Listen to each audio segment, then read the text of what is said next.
আজকে আমরা আলোচনা করব নত্যবিধান নিয়ে। আজকে আলোচনা করব নত্যবিধান নিয়ে। এই নত্যবিধানের কয়েকটা বর্গী আমাদের জানতে হইবে। বর্গীগুলো হলো ট বর্গীয়, প বর্গীয় আর হলো ক বর্গীয়। আগে আমরা জানি ট বর্গীয়।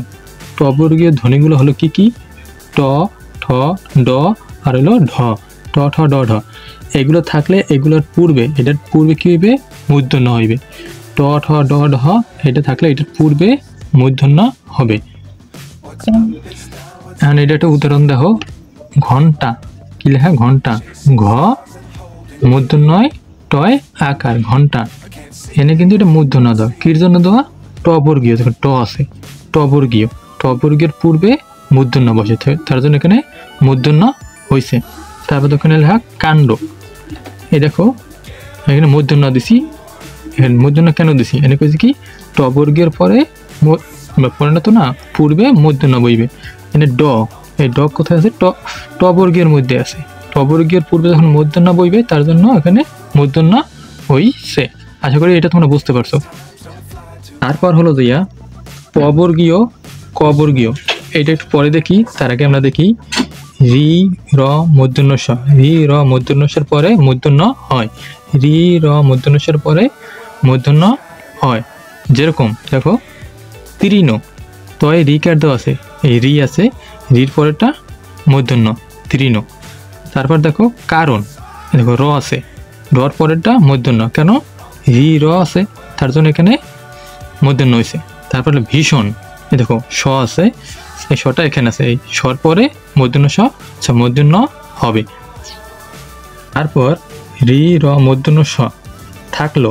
তারপর যদি আবার স্বরধ্বনিগুলো থাকে 11টি, অন্ত্যেষ্টিয়, হ, অনিশ্বর, ক বর্গীয় আর প বর্গীয়, এগুলো থাকলে ওরা আমাদের কিন্তু আবার মূর্ধন্যই হবে। দেখো ক বর্গীয় কি কি আছে? ক বর্গীয় আছে ক, খ, গ, ঘ, ঙ। আর প বর্গীয় কি আছে? প বর্গীয় আছে প, ফ, ব, ভ, ম। তারপর তোমরা উদাহরণ দেখো, রামায়ণ আর রসায়ন। এখানে মূর্ধন্য হয়েছে, এখানে দন্ত্যন্য হয়েছে। কির জন্য হয়েছে সেটা এখন আমরা দেখব। র আছে, এখানে র আকার দেওয়া আছে। আকার কোথায় আছে? স্বরধ্বনির মধ্যে আছে। ম, ম কোথায় আছে? প বর্গীয়ের মধ্যে আছে। তারপর অন্ত্যেষ্টিয়, অন্ত্যেষ্টিয় কোথায় আছে? এই 24টা শব্দের মধ্যে এখানে অন্ত্যেষ্টিয় আছে, তার জন্য এখানে মূর্ধন্য হয়েছে। এখান দিয়ে রসায়নের অবস্থা দেখি, রসায়নের র আছে। তারপর আছে কি দন্ত্যস্ব, এই দন্ত্যস্ব আমাদের 24টা শব্দের মধ্যে বর্ণ, শব্দ তো না বর্ণ, 24টা বর্ণের মধ্যে আমাদের এই দন্ত্যস্ব নাই, তার জন্য এখানে মূর্ধন্য হয় না, এখানে হয়েছে দন্ত ন। আশা করি ভিডিওটা তোমরা বুঝতে পেরেছো।